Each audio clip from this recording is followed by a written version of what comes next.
लाल बहादुर शास्त्री। सरलता और सादगी की मिसाल भारत के दूसरे प्रधानमंत्री श्री लाल बहादुर शास्त्री जी का जन्म 2 अक्टूबर 1904 को उत्तर प्रदेश के मुगलसराय के रामनगर में एक साधारण परिवार में हुआ। वे इतने मेधावी थे कि मात्र 10 साल की उम्र में उन्होंने छठी कक्षा उत्तीर्ण कर ली थी। आगे की पढ़ाई के लिए वे बनारस आ गए। विद्यार्थी जीवन में ही राष्ट्रभक्तों और शहीदों के बारे में पढ़ते हुए इन्होंने स्वतंत्रता संग्राम के विषय में विस्तार से जाना। वर्ष 1955 में दक्षिण भारत के अरियल के समीप रेल दुर्घटना में कई लोग हताहत हुए, जिसके लिए स्वयं को जिम्मेदार मानते हुए उन्होंने रेल मंत्री के पद से इस्तीफा दे दिया। रेल दुर्घटना पर लंबी बहस का जवाब देते हुए उन्होंने कहा, शायद मेरे लंबाई में छोटे एवं विनम्र होने के कारण लोगों को लगता है कि मैं बहुत दृढ़ नहीं हो पाता हूँ। यद्यपि शारीरिक रूप से मैं मजबूत नहीं हूँ, लेकिन मुझे लगता है कि मैं आंतरिक रूप से इतना कमजोर भी नहीं हूँ।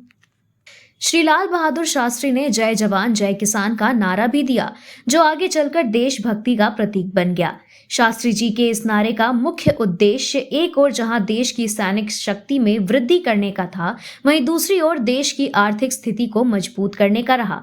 भारत पाकिस्तान युद्ध के दौरान यानी वर्ष 1965 में भारत खाद्य संकट के दौर से गुजर रहा था। इस समस्या का समाधान हरित क्रांति के माध्यम से किया गया। इसी क्रम में भारत पाकिस्तान युद्ध के संबंध में ताशकंद में सोवियत राष्ट्रपति की मध्यस्थता से भारत तथा पाकिस्तान में सुलह हुई, जिसके तहत 10 जनवरी 1967 पाकिस्तान के राष्ट्रपति मोहम्मद अयूब खान के साथ युद्ध को समाप्त करने हेतु ताशकंद घोषणा पत्र पर हस्ताक्षर किए गए।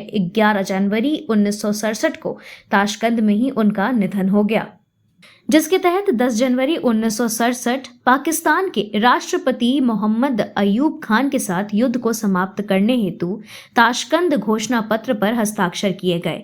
वहीं 11 जनवरी 1967 को ताशकंद में ही उनका निधन हो गया।